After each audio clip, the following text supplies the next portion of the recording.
mamamatay na ang aking camera at wala na rin yung ating power bank, zero na rin.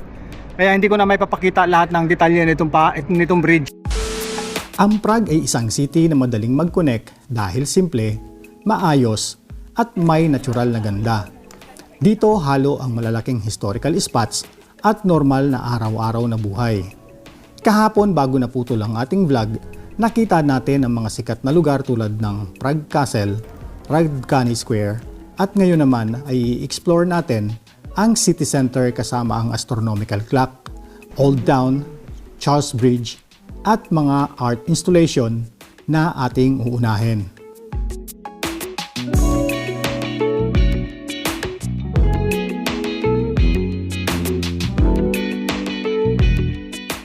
Good morning ulit everyone. Kahapon ay naputol ang aking vlog, nawalan tayo ng battery dun sa may Charles Bridge. Ngayong araw ay magkukontinue na naman tayo. Okay, dito lang tayo sa city center ulit. Balak sana naming lumayo ngayon, lumabas ng Prague.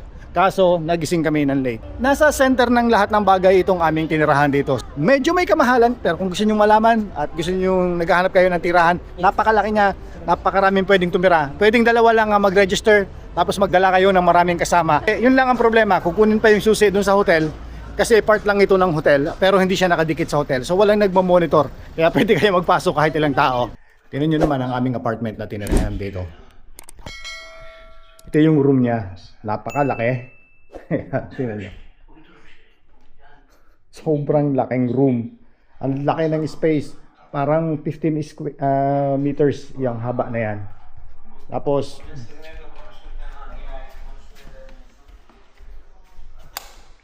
tingnan nyo naman ang hallway.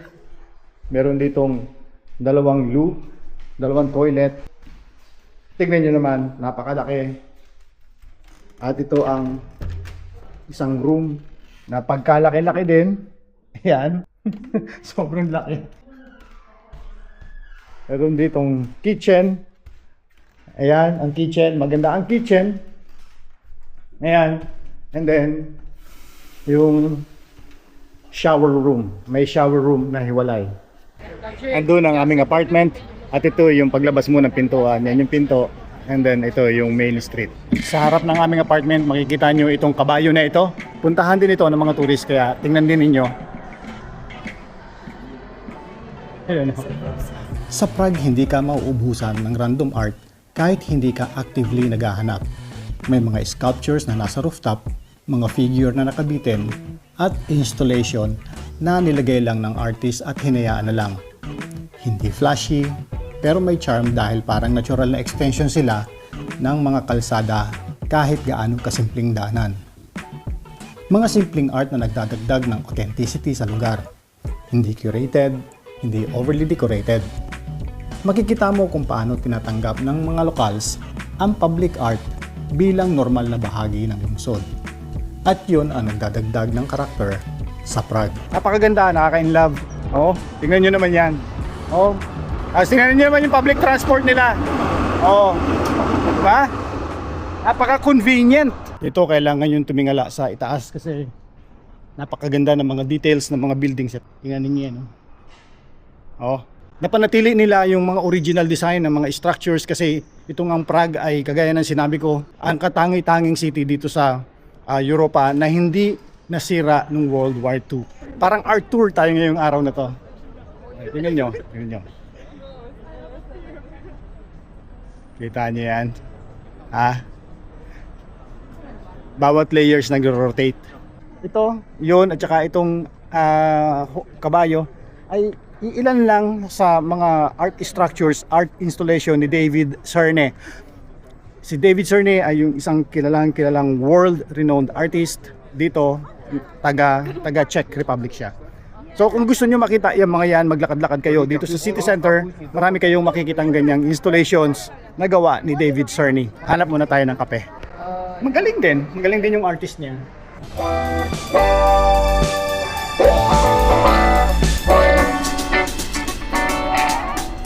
Oh, pag di mo tinignan yan, makikita mo ba yan?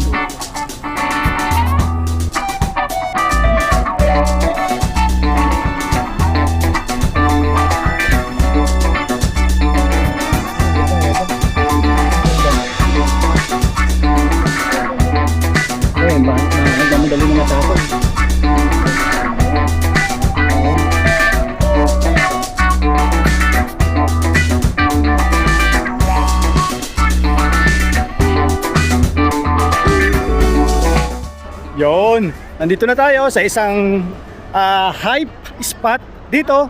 Bakit ko sinabing hype? Kasi malalaman nyo, tatawid tayo sa kabila. Ito na yon. Ito nung kinakatayuan ko. Lalayo tayo ng konti para makita ninyo kung ano itong sinasabi ko, ha. Yan o, kata niya yan, yung building na yan. Hype yan, hype. Hype, ang tawag dyan ay yung dancing house. Isa yan sa mga spot na kilalang kilala dito sa Prague. Pero personally, i-recommend ako ba yung pagpagudan yung puntahan? Hindi, kasi isa lang siyang normal na building na maganda yung design niya. Ganyan lang, ganyan lang. As in, no, maganda magkape sa taas kasi maganda ang view. Makikita ninyo yung bundok doon. Tsaka itong bridge na to may paganon. Napakaganda rin ng view sa taas, pero tourist trap. May kapihan sa taas.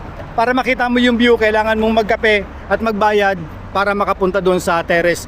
May bayad yung pagpunta doon sa terrace para makita ninyo yung panoramic view nitong isang part ng city. Recommended? Hindi. Hindi ko i-recommend.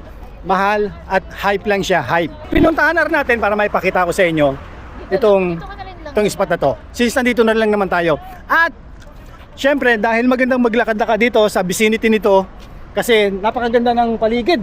Kahit saang corner ka pumunta dito sa Prague, napakaganda. Lahat rewarding. Lahat ang ganda. Okay, kung gusto niyo magpa-picture, yan ang pinakamagandang spot ay dito sa middle ng aisle na to. Yan, itong tawidan na to. Itong poste na ito, dito sa spot na ito, dito maganda.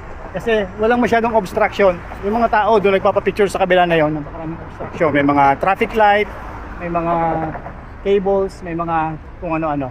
Dito, maganda dito sa spot na to. Ito. Yan. Ito, kita niyo yan. Pag ganun. Okay? So, tatawid na tayo doon sa kabila sa may bridge. Doon naman tayo. Tapos yan, yun yung sinasabi kong Island Park. Yan. Pwede bumaba dyan, maglakad-lakad kung gusto nyo mag-relax-relax. Pasok tayo dito at mag-relax-relax muna tayo. Hindi pa masyadong malayo ang nararating namin, pero magpapahinga muna kami. Dito nga pala, dito sa dulo ng Island Park na to, papakita ko sa inyo yung view, ha. Ayan. Kung matatanaw ninyo yung National Museum, National Theater nila, yung National Big Theater. Ayan. Napakaganda niyan. Napakalaking building, pakita ko sa inyo. Ayan o. Ang laking building niya. Napakaganda ng mga details, yung gold details niya. Tapos dito rin sa dulo ng island na to, merong ayan o, bangka. Kung gusto niyo mag paddleboarding, tsaka yung pinepedalan na ayan, pwede kayong mag-rent niyan.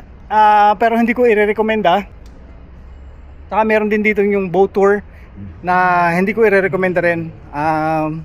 Kasi hindi naman talaga, wala sa gilid ng ilog ang ganda ng view ng Prague. Nasa mga streets at saka nasa mga matataas na hill. So kung gusto niyo makita yung magandang view ng Prague, kailangan niyo maglakad ng maglakad at saka kailangan niyo pumunta sa matataas na part nito. Yung mga park, mga hills, mga ganon.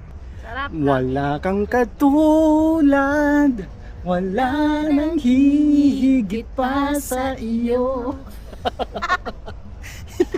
Yun ang Prague. Halos lahat ng European cities dito sa Europe ay napuntahan namin. Pero kakaiba itong Prague. Huwag niyong sabihin na mas maganda ito, mas maganda yan kung hindi pa kayo nakarating. Mas maganda ito. Magsabi kayo sa comment kung ano ang mas magandang city sa inyo at sasabihin ko sa inyo kung bakit hindi. Isa ito sa city babalik-balikan namin. Walang doubt. Pero pag sinabi mo sa akin, punta tayo ng Paris, o punta tayo ng Berlin, punta tayo ng Munich, itong Prague, pag sinabi mo sa akin, balik tayo ng Prague. Okay, go, let's go. Punta tayo ng Marbella, sa mga Riviera ng Italy. Go ako dyan. Pag sinabi mong mga Riviera ng France, go ako dyan. Pero yung mga main cities, kung main cities lang din ang pag-uusapan at pagandahan, dito ako sa Prague. Too bad kasi sa iba hindi nila mararating to. Hindi mahirap marating to ng ibang tao eh. Especially kung nasa Pilipinas ka, medyo malayo. Kung nasa Europe ka, okay, fine, madaling marating to. O kung ikaw ay seaman o seafarer, too bad, hindi nyo mararating to. Hindi nyo makikita itong Prague. Pero sana lahat kayo, wish ko lahat makarating kayo. At kaya ako nagpa-vlog, nagpapakita ng mga ganitong lugar kahit hindi ako kumikita. Ay gusto ko talaga maka-encourage ng mga tao na makarating sa mga lugar-lugar at mga Filipino na mag-travel. Sa mga hindi kaya mag-travel, siyempre gusto kong i-share sa inyo na maganda ang mundo. Pero magpapasalamat pa rin ako kung isa-subscribe ninyo yung channel ko at saka ifa-follow ninyo ang aking mga social media. Magpapasalamat ako sa inyo ng husto.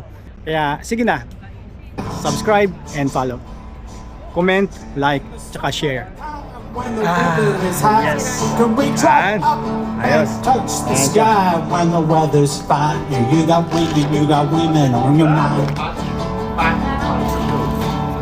Drink every drop, you go out and see what you can find. If the daddy's rich, they take an iPhone meal. If the daddy's poor, the weather's fine. We go swimming or go fishing in the sea. So happy lives for living, yeah, that's my philosophy. Sing along with us, dee dee dee dee doo doo doo. Yeah, I'm happy. Da da da da da da da da da da da. Da da da da da da da da da da. Yeah.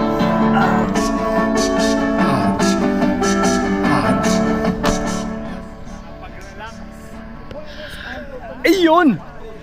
Medyo nakakaramdam na rin ako ng gutom pero dito muna tayo sa ibang side naman. Sa kabilang side naman itong city.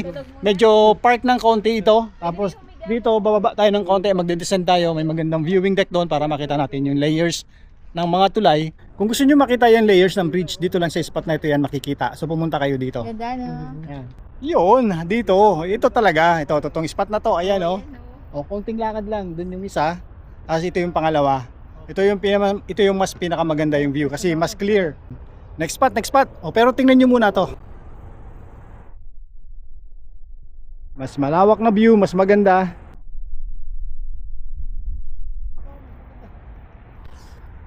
Kailangan lang ay pumunta kayo dito ng hapon o kaya umagang-umaga para hindi hazy yung weather, yung view ninyo.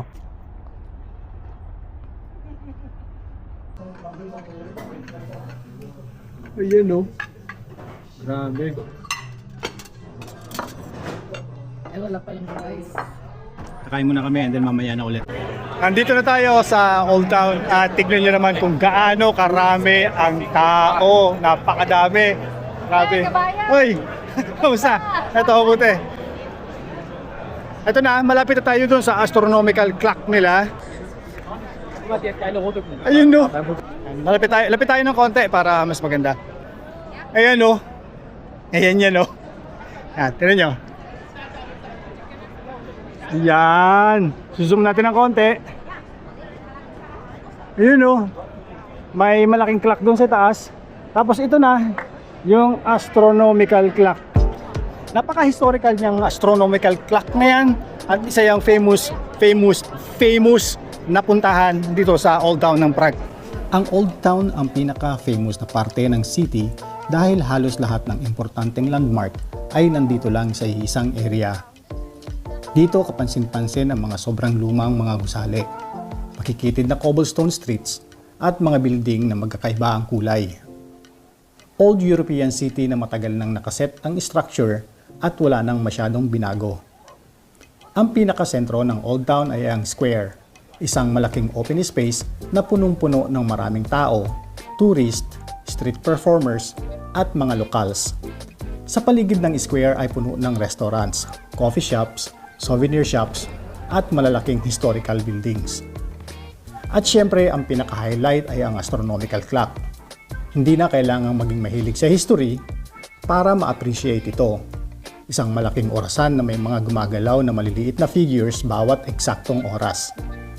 Hindi sobrang dramatic, pero ito ang landmark na dapat makita dahil parte ito ng kultura ng Prague. Maraming nangyayari dyan tuwing gumagalaw yan. Hindi lang oras ang pinapakita dyan.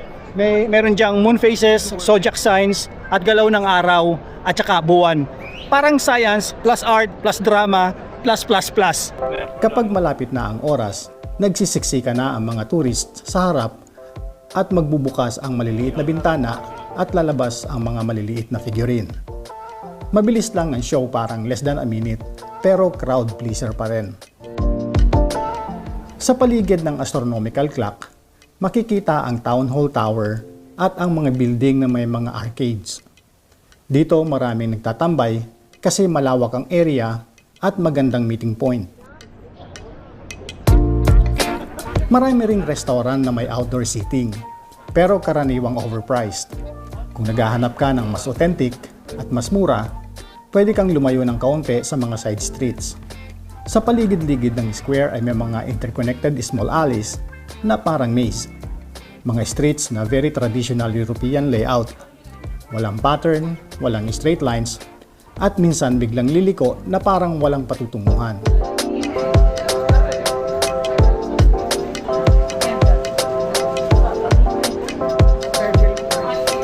Pero dito mo matatagpuan yung mga smaller shops, ice cream stands, local bakeries, at mga relaxed na atmosphere kumpara sa mismong square.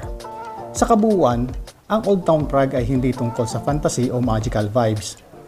Ito ay practical, busy, at tourist-heavy area na may mga landmark na functional noon at historical attractions ngayon. Simple lang ang dahilan kung bakit dinarayo ito ng mga tao. Kumpleto, accessible, at kilala agad ang identity ng Prague sa iisang lugar. Dito makikita ang timpla ng Old European architecture at cultural landmark na naging simbolo ng city. Ang ganda.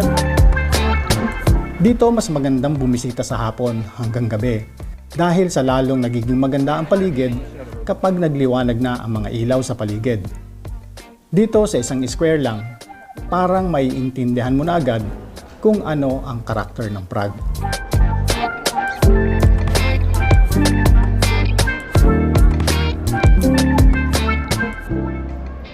At dito sa Old Town, kung gusto nyo ng chill na lakad na may halong history at konting magic, dito sa Old Town ng Prague ang perfect na spot para sa inyo.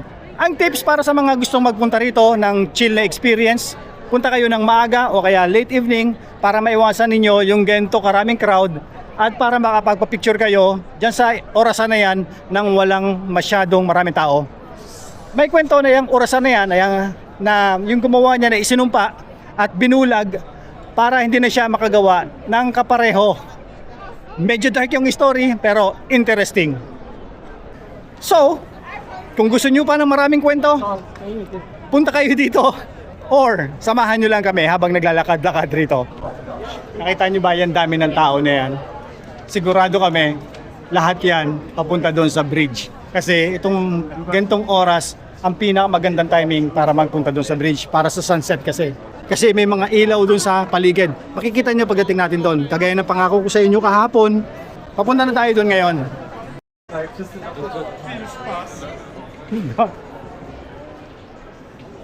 Ayan, ito na yung tower. Ayan, nakaakyat yan kung gusto niyo makita yung magandang view nung bridge. Nandun ang pinakamaganda sa ibabaw nun. Matatanaw din yung castle doon at saka yung bridge pa ganun. Tapos may castle doon sa unahan. Nandun ang pinakamagandang view. Napakaganda din dyan mag-dinner sa hapon. Kaya lang syempre medyo mahal, alam na ninyo yun. Super duper mahal. Nag-triple na siya simula nung last time na kain namin doon. Parang triple na yung presyo ngayon. Ito na yung bridge. Ayan. Yan. O, sinadya naming pumunta dito ng gantong oras dahil para may pakita namin sa inyo kung gaano ka-scenic pag naglalakad kayo dyan sa hapon. Pag may ilaw na, itong mga poste na ito, pag umilaw na yan mga ilaw ng bridge na yan, napakaganda.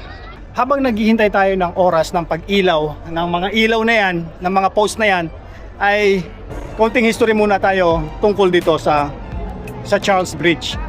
Ang Charles Bridge ay isa sa pinakamatandang tulay sa Prague. Sinimulan itong itayo noong 1357 sa panahon ni King Charles IV. Ginawa ito para palitan ang dating tulay na nasira ng baha at naging pangunahing koneksyon ng Old Town at Prague Castle. Natapos ang tulay noong early 15th century at unti-unting dinagdagan ng mga estatwang santo sa magkabilang gilid mula sa taong 1600 to 1700. Ngayon, isa na ito sa pinaka-iconic na spot sa city. Hindi dahil sa dramatic na kwento, kundi dahil sa matibay itong nakatayo mula sa medieval period hanggang ngayon at naging saksi sa normal na buhay history, at development ng Prague. Punta kayo dito at dito kayo magtunaw ng taba. May konting cardio rito kasi medyo may kahabaan itong tulay na ito. Makadalawang balik kayo dito ay nakapag-exercise na kayo nun. So dito muna tayo habang hinihintay nating umilaw itong bridge at tayo ay magpipicture-picture dahil maganda magpicture pag may mga ilaw na sila. Ayun oh, may ilaw na yung mga street lamp po, tinan nyo. Grabe, ganda, tinan nyo ah. Para akong naglalakad sa parang cartoon lang. Oh, tinan nyo. Sa gabi, iba ang mood ng Charles Bridge. Mas relax, mas breathable. Nililiwanagan ng mga dilaw na ilaw ang mga estatwa at ang buong tulay. Kaya mas kita ang texture at detalye ng paligid ng may drama.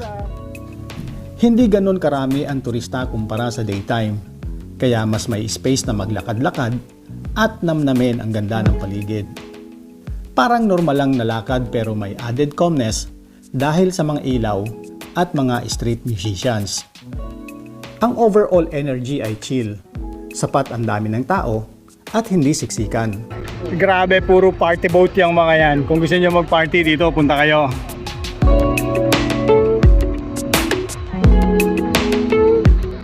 Grabe, oh, kanya yan, napakaganda. Hindi ko lang kayang i-describe sa inyo ng maayos kung gaano kaganda yung mga yan. Hindi pa lahat may ilaw yung nasa paligid pero may ilaw na itong mga nasa bridge. So napakaganda. Ito pala yung statue ni San Juan Nepomuceno. Ayan yung swerte. At ang paniniwala ng iba dyan ay swerte siya pag hinimas. Subukan natin himas. Ayan. At ito na yung Charles Bridge. Gaya ng pinangako ko sa inyo kahapon bago tayo nawala ng battery. Papakita ko sa inyo to. Sana yung napakita ko nga ng maayos sa inyo. At kung hindi man, ay sana makapunta kayo dito. Sana ay ma-experience din ninyo ang maglakad dito sa tulay na ito na para kayong naglalakad. Yung alam niyo yung mga scene sa cartoons, sa mga movie, ganoon, kaganda. At yun ang kwento nitong Prague. At kung kayo ay nasiyahan sa ating mga pinasyalan at pinakita sa inyo, sana ay huwag niyong kalimutang mag-subscribe at mag-follow sa aking social media page. Hanggang dito na lang, sana ay nagustuhan ninyo ang aking mga pinakita at sana nagustuhan ninyo ang ganda nitong Prague at sana ay ma-encourage din kayong mag-travel kung kaya ninyo mag-travel at syempre sana ay na-inspired kayo. Yun lang, hanggang dito na lang. Lagi niyong tandaan, life is short, so make the journey worth remembering. Every journey worth remembering.